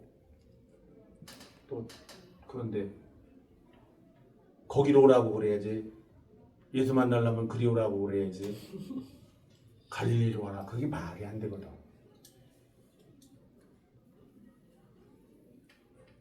그게 말이 안 되거든요. 그러니까 지금도 우리가 지금 싸움하는 게 말하자면 이런 그 기독교가 이데올로기가 돼가지고 가진 자의 이데올로기가 된 것과 그렇지 않은 광야전승 그 밑바닥으로 계속 탄압을 받으면서 그러면서도 명맥을 유지해왔던 이 광야전승의 말하자면 대결이라고 우리가 봐야 됩니다. 지금도. 이거는 역사적으로 아주 마이너리티지. 웃어졌다가 다시 일어나고 예수에게 와서서 이거를 다시 부활하려고 그러는데 예수의 죽음이라는 것은 결국은 이 기독교 종교 세력의 하나의 핍박 결과로서 탄압으로서 예수가 죽은 거거든. 저녁 볼 때 해간. 그래서 이제 이 사람들이 이제 그늘 한가에 앉아가지고서 이제 다 이거 하는데 이제 그 아브라함하고 이삭까지는 됐어. 근데 아야 우리 남쪽에 야곱이라는 자가 있다. 그 야곱이까지 했어. 그치? 야곱이까지 했어. 이 사람들에게서 출애굽이라는 건 굉장히 중요한 사건이야. 야곱이 애굽으로 가야 되는데 어떻게 갈 수가 없잖아. 애굽이. 야곱이가 여기서 끝이야. 그런데 이 사람들이 어디로 가야 돼? 출애굽을 하려면은 애굽으로 가야잖아. 이 애굽으로 가야 되는데 여기가 연결이 비어. 연결이 비어. 그래서 이 연결을 하기 위해서 써놓은 게 요셉의 얘기야. 요셉을 애굽으로 보내는 거야. 응? 그 다음부터 애굽까지 간 거, 애굽까지 요거는 자기들이 가지고 있는 전승 가운데 없었던 거야. 이거는 바벨론에서 프리스트들이 써놨어. 요셉의 얘기. 보통 가야 애굽에서 출애굽을 할 거 아니냐.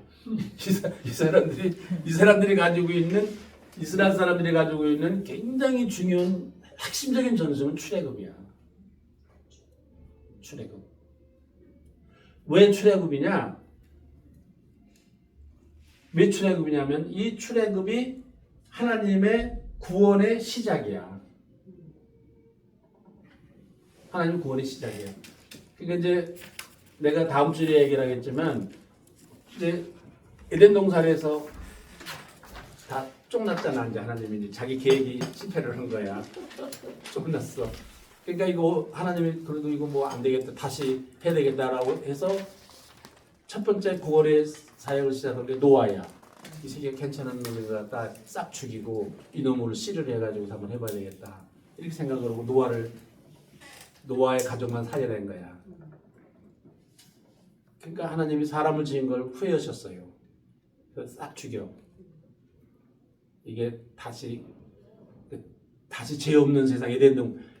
그러니까 성경에서의 구원은 에덴 동산의 회복이야. 더 말할 것도 없어. 에덴 동산으로 가야 우리가 다 행복한 거야. 응? 구원이라는 건 에덴 동산이야. 이 세상을 에덴 동산으로 만드는 게 구원이야. 그 에덴 동산에 성경에 나오는 에덴 동산 다 모두가 행복했어. 나무도 행복하고 물고기도 행복하고 새도 행복하고 아담도 행복하고 다 행복했어. 하나님도 행복했어. 그 맨날 산책 내려오고 그러시지 않았어. 온 지구가 다 행복이야. 그러니까 이거를 우리가 꼭 기억해야 될 거는 구원이라는 거는 크게 생각하면은 딴 생각하지 말고 에덴 동산의 회복이야. 근데 에덴 동산은 어디 있었느냐? 땅에 있었어요. 땅. 하늘이 아니고 땅이야. 땅에 있었어. 모든 사람이 근데 이게 이제 깨졌다 에덴 동산이 깨졌잖아요. 하나님은 계속해서 하시려고 했던 일이 뭐냐면은 하나님의 구원의 역사라는 건 에덴 동산의 회복이야. 다시 이 땅 위에 에덴 동산의 회복. 이 땅 위에 그러니까 예수님도 가르치셨어. 뜻이 하늘에서 이루어진 것처럼 땅에서도 이루어져 있다. 또 요한복음 3장 16절도 하나님께서 이 세상을 이처럼 사랑하사 독생자를 보냈다 이거야. 이 세상이야. 하나님은 이 세상에 대해서 미련을 가지고 눈을 떼지 못해. 이 세상에 대해서 눈을 못 떼. 여러 가지 방법이 있어. 아니 노아가 괜찮은 줄 알고 이런 새끼 했더니 이 새끼 술 먹고 또 뻘거 먹고 뭐 이러니까 이 새끼 안 되겠다 이렇게 됐잖아. 어? 그래서 아브라함을 통해 가지고 해보려고 생각했었어. 아브라함을 통해 가지고 이게 잘 안 되는 거야. 그래서 마지막에 하나님께서 하시려고 했던 일이 하나님의 눈길이 간 데가 애굽에서 노예를 살던 히브리라는 사람들인데 이 히브리라는 말은 이브리라고도 하고 히브리라고도 하고 그러는데 이거는 민족적 개념, 혈연적 개념이 아니라 사회과학적 개념이야. 아무것도 없는 비적대, 노예, 가난한 자, 이 히브리야. 그래서 하나님께서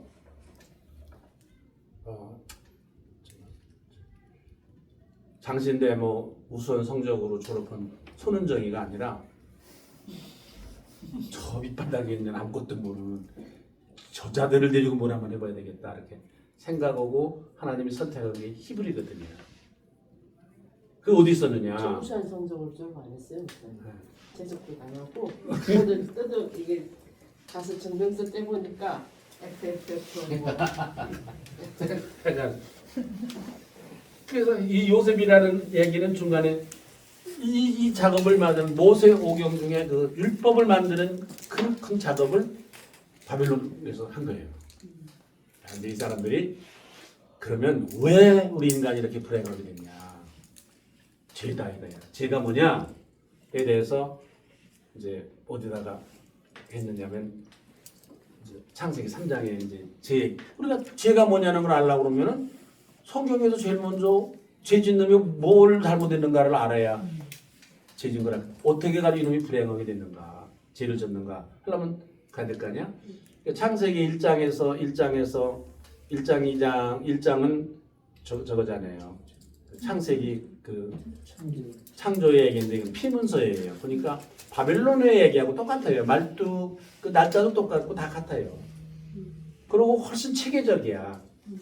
3장은 뒤죽박죽이야. 순서도 뒤죽박죽이야. 3장, 2장부터는. 2장부터는 2장 3절부터는 제문서야.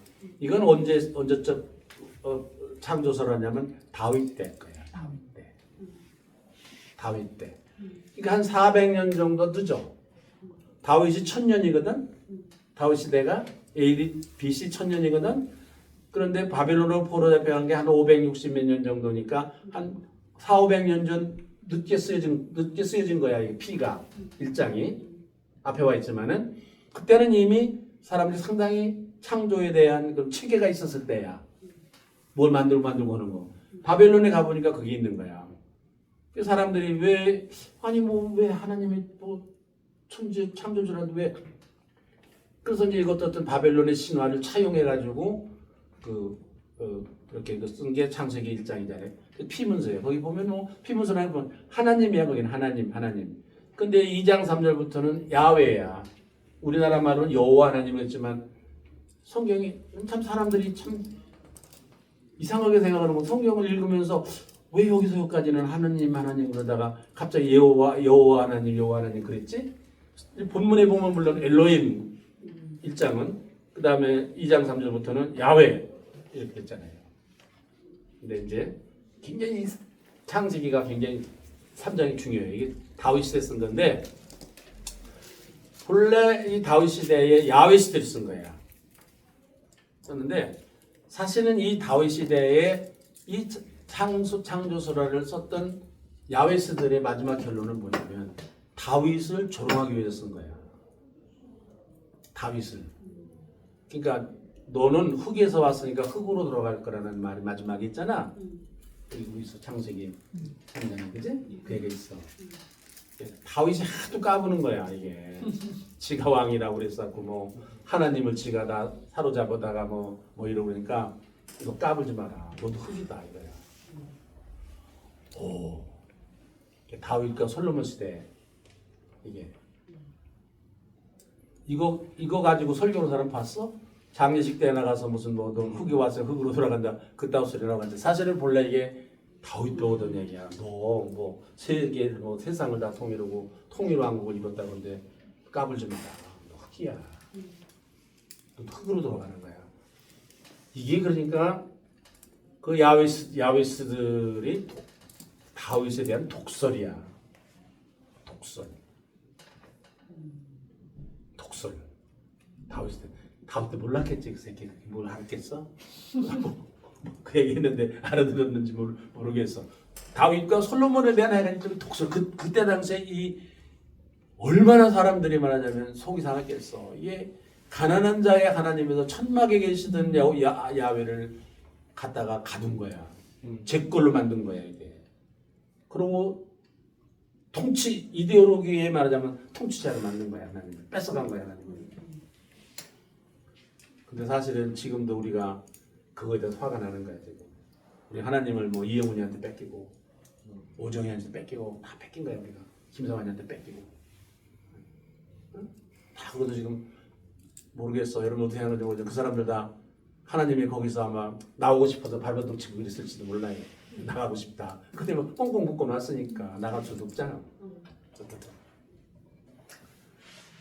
그랬는데 보면 죄에 대한 얘기를 참 재밌게 썼어. 여기 보면 여기 창세기에 보면 왜 에덴 동산에서 쫓겨나 하와와 아담의 죄가 뭐였지? 24절 김 목사 좀 얘기해봐라. 김 전사 좀 얘기해봐라. 아담과 하와이. 아담과 하와의 죄가 뭐였어? 선악과를 먹지 말라고 해서 먹은. 그렇지. 이 선악과야. 이게 문제야, 그지?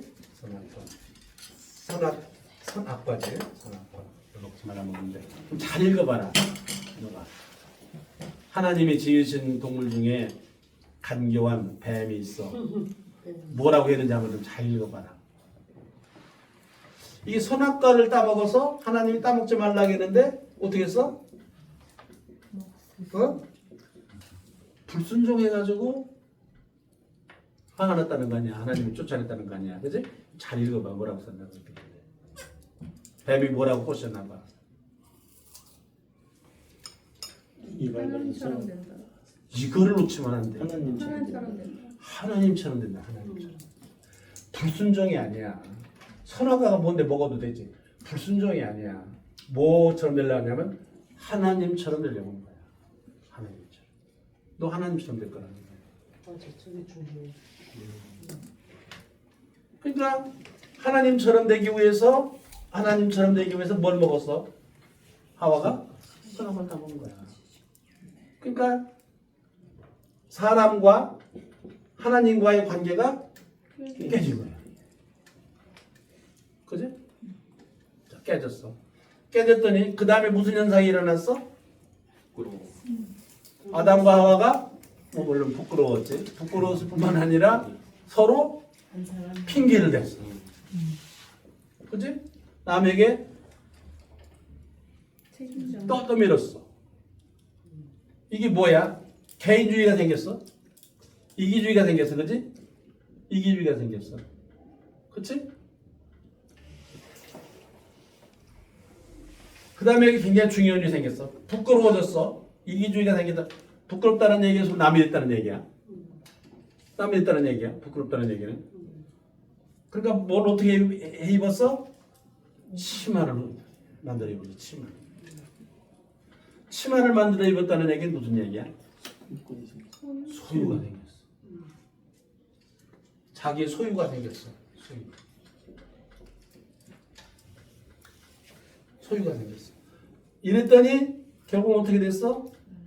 자연이 저주를 오기 시작했어. 엉겅퀴를 내고 땀을 흘려서 일을 해야 되고. 그러니까 그동안에는 사람과 자연이 어땠어? 아주 조화롭게 잘 살았어. 농사 안 져도 먹고 살 수 있었어. 그지? 농사 안 짓고도 먹고 살 수가 있었어. 그랬는데 자연과 인간의 관계가 깨졌어. 이제는 서로 갈등이 생긴 거예요. 인간과 인간의 관계가 깨졌어. 그러니까 죄라는 거는 세 가지야. 하나는 하나님과의 관계가 깨진 거. 두 번째로는 인간과 인간의 관계. 하나님과의 관계가 깨지니까 인간과 인간의 관계가 깨졌어. 인간과 인간의 관계가 깨지고 하나님과 인간의 관계가 깨지니까 자연과 인간의 관계가 깨졌어. 이 죄는 3다이멘션, 세 차원의 관계가 깨진 거를 죄라고 합니다. 죄가 무슨 뭐 누구하고 싸움하고 그러는 것도 죄인지 뭐죠? 그건 윤리적인 거, 되게 윤리적인 걸 얘기하는데 그거는 허물이라고 얘기를 하는 거고, 그건 죄라고 얘기하는 상당히 존재론적인 거야. 그거 좀 다시 지워줄래? 미안해.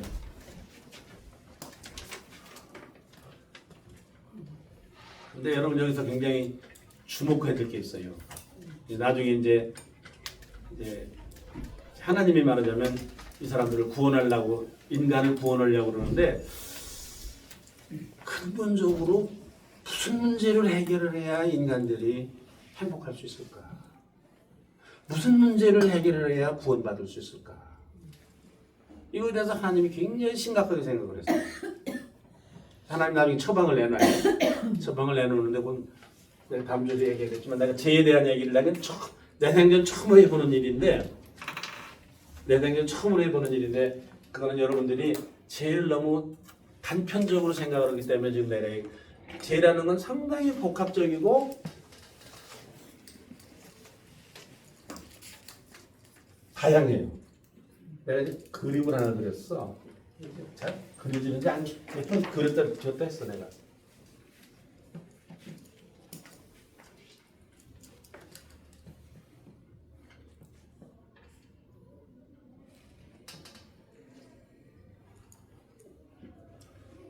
왜냐면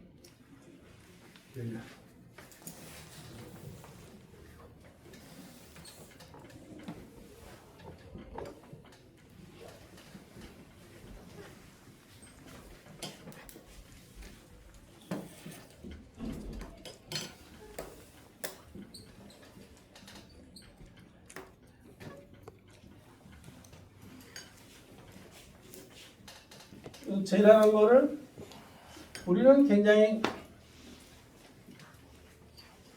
죄라는 거를 개인적인 것으로 이렇게 단순하게 생각하는데 그건 아니에요. 그러니까 하나님과 인간. 인간과 인간. 인간과 자연. 자, 하나님과 인간의 관계가 깨지니까 지금 우리 개인들에게 무슨 일이 일어나고 있어요? 한번 생각해 보세요.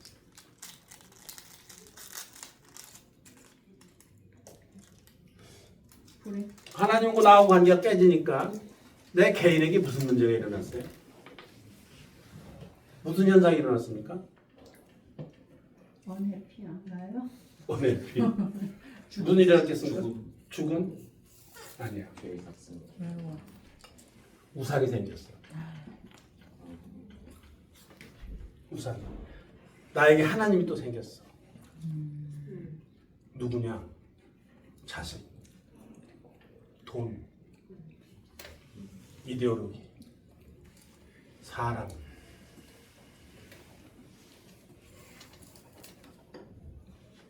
우상이 생겼어. 하나님과 나의 관계가 깨지니까 하나님 대신 누가 들어왔어? 우상이 들어온 거야. 이게 굉장히 중요해요. 우상이 들어왔다는 게. 근데 이 우상이 우리에게 들어왔기 때문에 생기는 문제가 뭐냐면 우리를 불행하게 해요. 나도 어떤 적에 잠을 한숨 못 잤는데 왜 못 잤니? 돈 때문에 못 잤어.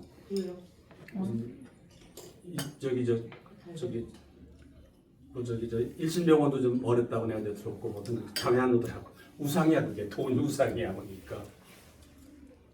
응? 자식이 우상. 자식 때문에 고생만 맨날 어느 해표잖아. 해편 때도 있지만 그지? 이데올로기도 마찬가지야.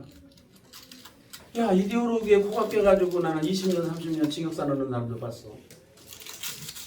사형 나오는 사람도 봤어 나는.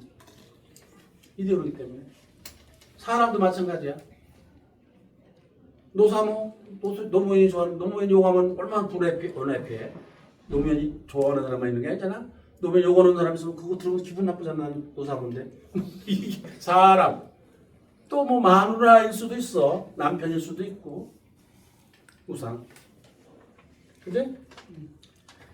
집단적으로는 하나님과 나와 인간의 관계가 깨지면 집단적으로 무슨 현상이 나타나겠어? 우상이니까 이단. 집단 이데올로기. 독재. 그지? 독재. 독재도 그거지. 그지? 집단적으로 나타나는 거 아니야. 하나님을 무시하는 거 아니야. 자기 권력을 말하자면 권력을 가지고 뭐든지 다 하려고 그러는 거 아니야. 그지? 그지? 그 다음에 이게 물질주의가 나타나잖아. 그지?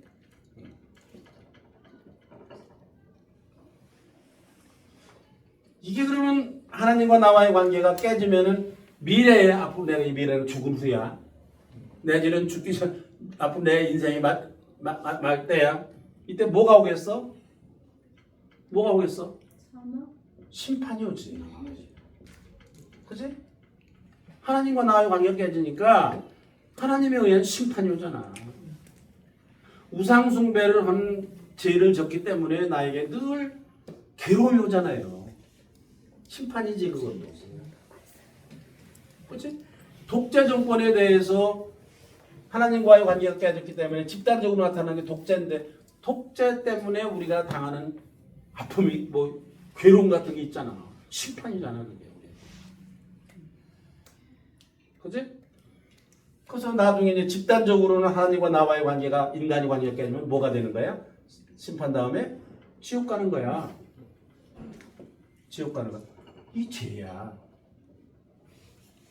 왜 우리가 독재하고 싸움해야 되느냐? 왜 우리가 물질주의하고 싸움해야 되느냐? 이거는 우상숭배에 대한 얘기는 이건 말이다. 되게 집단적인 거는 우리가 가시화하고 우리가 같이 극복을 해야 될 그런 함께 극복해야 될 거지만 이 개인적인 죄라는 거는 스스로 극복해. 뭘로 극복할 수 있느냐? 믿음으로 극복. 하나님과의 관계를 다시 회복하는 것으로 쓰면 극복할 수 있는 거야 이게. 말하자면 우리가 교회라고 그러면은 이 얘기를 교인들에게 하고 이거를 치우는 일을 해요. 또 우리는 뭐 산업선교면 마찬가지야. 우리가 해야 될 일도 이거야. 우리가 지금 우리가 오해하고 있는 것 중에 하나가 잘못이 개인적인 거를 상당히 우리가 무시하는 거야. 우리가 오히려 개인주의, 이 우상을 이데올로기 같은 거를 우리 같은 경우는 훨씬 더 이거를 강조함으로 말미암아 사람들로 하여금 우상으로 만드는 것. 노동자 우상이지. 난 늘 노동자가 하나님의 뭐 예수님처럼 그렇게는 이야기해도 노동자가 예수님이다. 물론 우리가 구호로서 그런 얘기를 할 수 있을지 모르지만 그래도 노동자가 예수님은 아니야. 응? 이거 여기 빠지면 안 돼 우리가. 난 뭐 조목사님 보고 적대적으로 찾은 적이 있었어요. 난 노동자는 예수님이라고 생각 안 했어요. 예수님처럼 우리가 해. 예수님처럼 대접해. 응? 자, 사람과 사람의 관계가 깨어지면 현재적으로 무슨 일이 일어나? 싸워요. 어? 혼자 갈등, 물론 갈등도 나타나죠. 그죠? 심각하지. 갈등도 나타나지. 그 다음에 또 분리나 분열? 어? 분리 분열? 그렇지. 분열. 그 다음에 또 하나는 제일 심각하게 나타나는 게 경쟁이에요. 경쟁이 제예요. 그러니까 최 목사 네. 총무 되려고 경쟁하지 마. 경쟁이 제예요. 경쟁. 또 있어. 소유욕. 그치? 그치? 이게 집단적으로 나타나면 인간과 인간의 관계가 깨질 때 집단적으로 나타나는 건 무슨 현상이 있을까? 전쟁 아닌가요? 전쟁. 맞아요. 굉장히 중요한 말이에요. 전쟁. 또 뭐가 있을까요? 빈부격차. 응? 또 뭐가 있을까요? 차별. 그죠?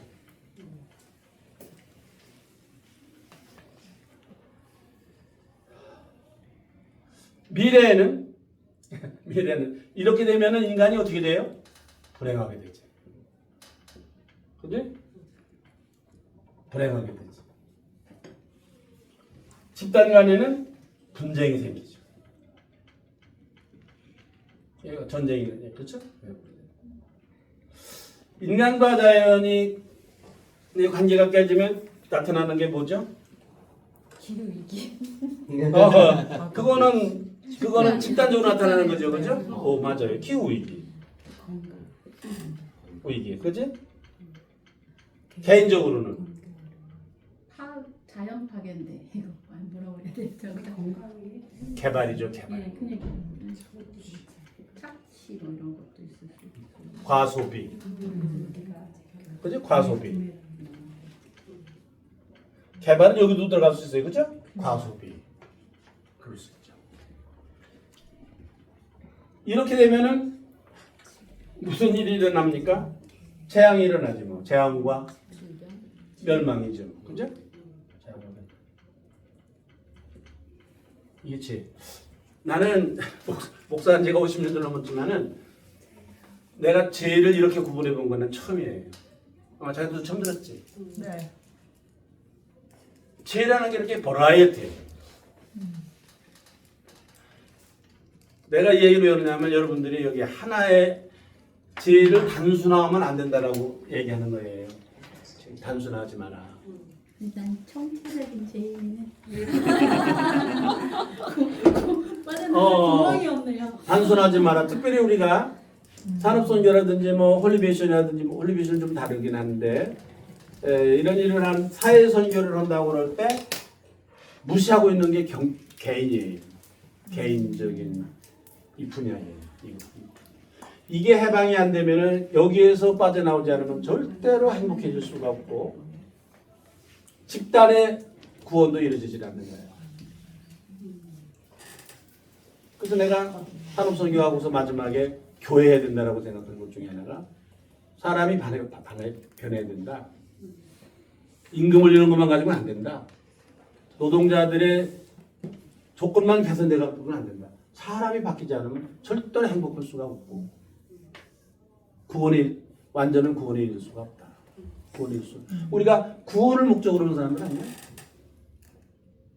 구원이라는 건 이렇게 개인적인 디멘션이 있고 집단적인 디멘션이 있다 이거야.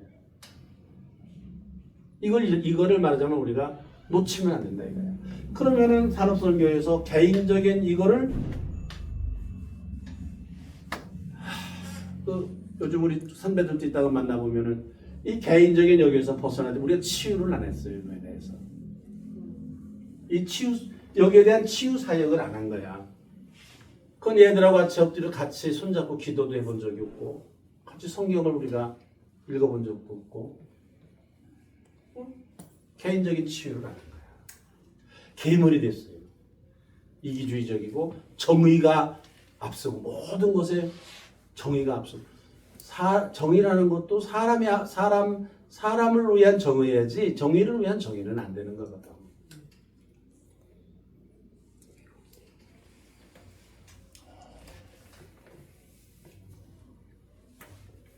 난 사실은 오늘 요 얘기만 하면 다 한 것 같아요. 난 이 얘기 꼭 하고 싶었어요, 여러분들한테. 이건 내 경험이기도 하고 내 후회이기도 하고 그런 거예요. 교회를 하면서 상당히 많은 말하자면 회복이 되기는 했지만 자, 그 다음에 그러면은 요 맞춰야 될 텐데 그 다음에는 이게 말하자면 이런 상황 속에서 이거는 이제 죄인데 구원은 그러면 이런 상황 속에서 어떻게 하는 게 구원일까? 여기에서는 우상 섬기는 걸 버려야죠. 반대로 하는 우상 거죠. 섬기는 걸 버려야죠. 이게 다 이렇게 되면은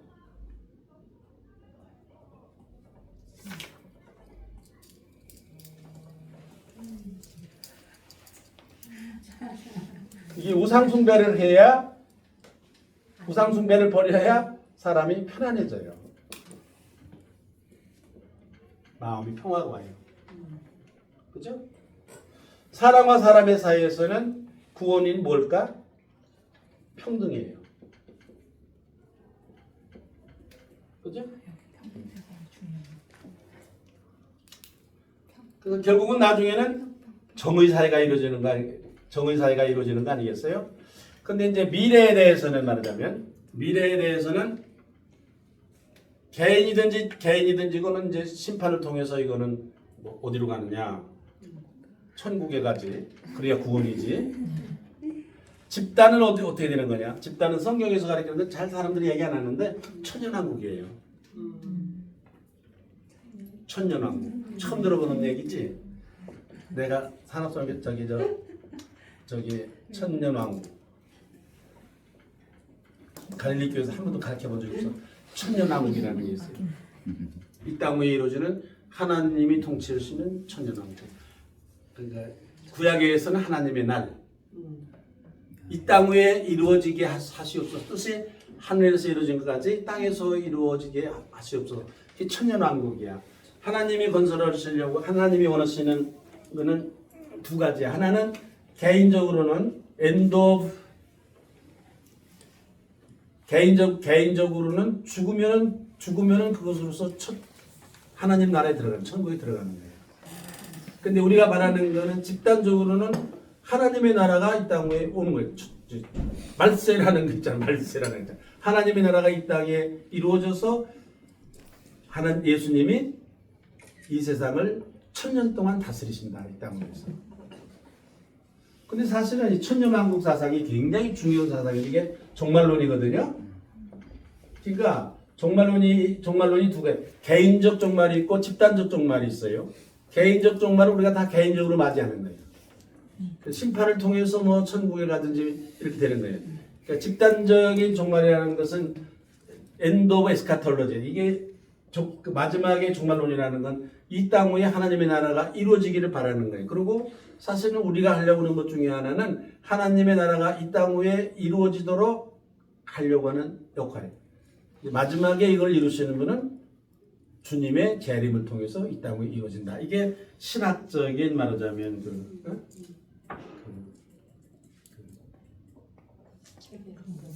체계. 근데 내가 요 얘기를 잊어버릴까 봐 또 하는데 이제 예수님의 가르침, 성경 전체의 가르침, 토라의 가르침, 예수님의 가르침은 하나님을 사랑하고 이웃을 사랑하라 그건데 이 땅 위에서 우리가 행복하게 살려고 그러면 하나님을 사랑해요. 하나님을 사랑하는 일을 해야 돼요. 하나님을 사랑해야 이 땅 위에서 행복하게 살 수 있어요. 이웃을 사랑하는 것만 가지고는 절대로 행복이 안 돼. 이웃 사랑하는 건 오히려 우리에게 갈등도 생기고 불행도 생겨. 난 이웃 사랑하다가 많이 상처 많이 받았어. 절대로 이웃 사랑 가지고는 행복이 안 돼. 하나님을 사랑해야 여기서 행복하게 살 수 있어. 그래서 예수님이 하나님을 사랑하라고 그런 거야. 이웃을 사랑하라고 그러면 더 말할 것도 없이 죽은 후야. 죽은 후는 심판 후에는 절대적으로 다른 것 가지고는 하나님의 나라에 갈 수가 없어. 성경이 그래. 이웃을 도왔고 가난한 사람을 도왔고 받아들이고 그래야 천국에 갈 수 있다. 그게 성경이야. 그래서 우리는 이웃을 사랑을 열심히 하는 거는 지금 여기서 행복하게 하려고 물론 뭐 그 주는 행복도 있어 어떤 때는 있지만은 우리에게 완전한 행복을 주지를 못해요. 그러나 마지막 이 이웃을 그럼에도 불구하고 왜 우리가 어떤 데는 다 때려치고 싶을 때가 많아 이거. 뭐 난 노동운동보다 때려치고 싶을 때가 한두 번이 아니었어. 배신당하지 뭐 되지도 않지 뭐 오히려 뭐라고 그러지 그렇잖아. 내가 어제도 이게 가만히 생각을 해보니까 명로선 선생님 있잖아.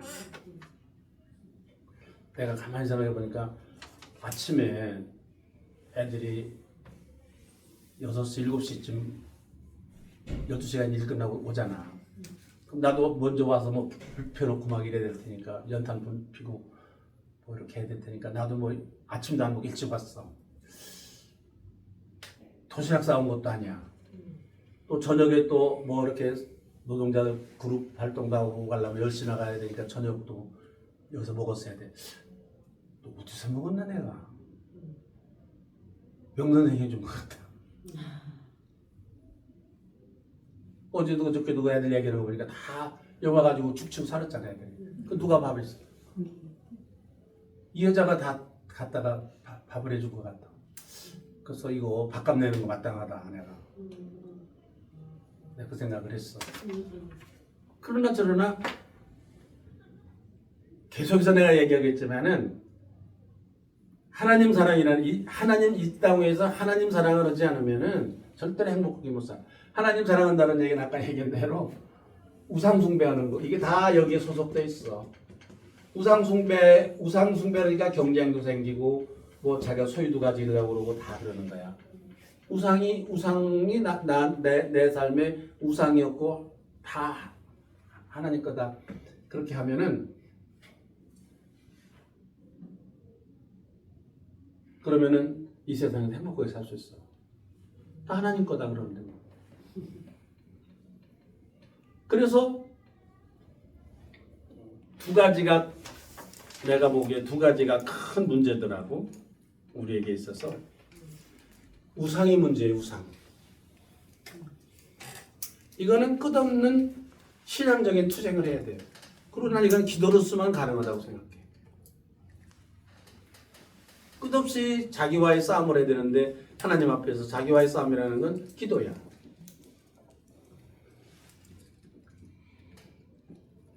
그래서 성경에서는 내 앞에서 절대로 우상 두지 마라. 우상 섬기는 놈을 때려 죽여라. 하나님이 지독하게 극단적으로 말씀을 하셨어요. 우상 숭배에 대해서. 하면 안 된다는 거야. 그건 뭐 내가 그래서 어떤 때는 그런 생각도 있어. 아니 뭐 자기만 좋아라고 자꾸 저래. 또 뭐 하나님이 욕심이 많은 거 아니야? 내가 그 생각을 했는데 하나님이 나 같은 사람이 하나님만 사랑하는 하나님을 자기를 사랑하는 게 뭐가 그렇게 탐탁하겠어. 그렇던 사람이 자기를 사랑해야지. 하나님 입장에서도 나 같은 사람이 자기 좋아한다고 따라다니는 거 좋겠어 하나님도?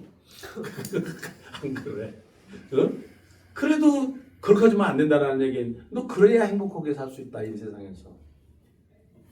그 다음에 하나는 그 다음에 하나는 성경에서의 또 중요한 거는 치마야. 우리가 치마 만들어 입으면서부터 인간이 배우는 소유. 그래서 치마 입으면 안 되겠네. 내가 그래서 맨날 설교를 치마를 벗어라. 치마를 벗어라. 다들 치마 우리 대센터장님은 치마 입으세요. 치마를 벗어라. 어떻게 하셔서 언니 치마인데 소유감은 나왔어. 저도 치마 입었어요. 봐라 이게 치마라는 게 뭐가 문제냐면 있잖냐. 치마라는 게 뭐가 문제냐면 내게 생긴 거야. 그동안 다 공동의 거였어. 아담과 이브 공동의 것이었어. 내게 없었어. 그지? 근데 치마를 서로 입으면 또 내게 생긴 거야. 내가 쟤보다 치마가 하나 더 있어야 되는데 내가 하나 더 만들어 입는 거야. 그럼 두 개 하세요. 내가 하나 3개 만들어 입어야지. 또 3개가 되는 거야. 끝없는 경쟁이 생기는 거야. 아, 빨간 치마가 더 이쁘네. 나도 빨간 치마 하나 입어야지. 노란 치마가 이쁘네. 이 끝없는 말하자면 소유욕이 생기기 시작해. 치마 때문에. 이게 인간을 불행하게 하는 거야. 경쟁과 소유와 더 많이 나중에 땅까지를 차지하려고 그러는 게 전쟁 아니겠어? 말하자면. 그러니까 인류의 불행이라는 게 어디서부터 시작이 되냐? 치마야. 그래서 하나님이 하시려고 했던 구원의 역사를 보면 어떻게 치마를 뺏기나? 그거야. 어떻게 치마를 뺏기나? 바지로 대신에. 바지도 맞아. 바지. 이런 학생이 있으면 하나님이 하시는 그 구원의 역사라는 거는 쉽게 얘기하면 어떻게 치마를 뺏기나. 저 치마 때문에 문제인데, 저 치마 때문에 불행해지는데. 그러니까 생각해 보면 우리가 다 내가 왜 불행하고 이렇게 힘들고 어렵고 괴롭고 불안하고 그런가 생각해 보면 치마야. 경쟁, 소유, 욕심. 이 죄야. 그런데 우리가 우리 선교 영역이 여기까지 넓어져야 되는데 내가 노동자들과 겪어본 거는 치마 하나 만들어줬더니 2개 만들어 가지려고 그러고 3개 만들어 가지려고 그러고 실망을 내 많이 했어요. 행복하지도 못해. 그래서 행복해서 못해. 내가 다음번에는 그러면 이런 상황 속에서 하나님이 인간을 그냥 놔두시지를 않고 구원해야 되겠다. 다시 말해 행복하게 살게 해야 되겠다. 그러려면 어떻게 해야 되나. 그래서 하나님의 이제 구원의 역사가 시작이 되는데 그 하나님의 구원의 역사를 적어놓은 거를 성경이라고 그러는 거예요. 구원사야, 구원사. 하나님이 인간을 어떻게 불행에 빠진 인간을 죄에 빠진 인간을 어떻게 구원을 하려고 하셨는가? 어떤 방법을 어떻게 하셨는가? 그 인간들은 어떻게 됐는가? 라는 그 역사를 적어놓은 게 성경이에요. 마지막에 구약에는 뭐 이렇게 해봤는데도 안 되니까 마지막에는 하나님도 지쳐가지고 한 500년 동안 가만히 계시다가 그래도 안 되겠다 생각해서 마지막에 보낸 게 예수님 마지막으로 예수님을 보내서 예수님이 우리의 구원자라는 그 말은 우리에게 구원의 방법을 예수님이 가르쳐 주셨다는 거예요. 구세주가 됐다는 얘기는 우리에게 구원의 길을 나는 길이요 진리요 생명. 내가 오늘 인류에게 이렇게 살아라. 이렇게 해야 네가 행복할 수 있다. 다 찾으면 구원받을 수 있다. 이걸 예수님이 가르쳐 주신 거다. 그래서 예수님을 구세주라고 그러는 거고 예수님을 우리의 길이라고 그러는 거고 예수님에게 의해서 적어도 우리 성경에 의하면 우리 신앙에 의하면 마지막으로 그 완벽한 구원의 길을 가르쳐 주신 분이 예수님이다. 이렇게 되는 거예요. 그래서 이제 두 번 만난 구약 성경을 구약은 두 번 만나가 더 할 거고 그러면 예수님이 오셔서 하신 일이 뭐냐? 우리에게 가르쳐 주신 구원의 길이라는 게 뭐냐 도대체. 그 얘기를 4번만 좀 더 해보려고. 거기에 초친 사람이 누구냐? 바울이라고 생각합니다. 이놈이 초쳤다. 예수님이 가르쳐 주신 그 구원의 길에 초를 친 사람이 바울이다. 이렇게 생각합니다. 맞네. 바울 안 좋아했어요. 그만큼 얘기해 보려고 생각하는데 네. 좋습니다. 처음 듣는 얘기인가 맨날 듣는 얘기 내가 또 하는 거나 굉장히 오면서도 이거 하면서도 내가 괜히 하자고 그랬나 싶기도 하고. 어떻게 조금 그래도 한 두세 분 뭐 질문이나 아니면 소감 이야기 할까요?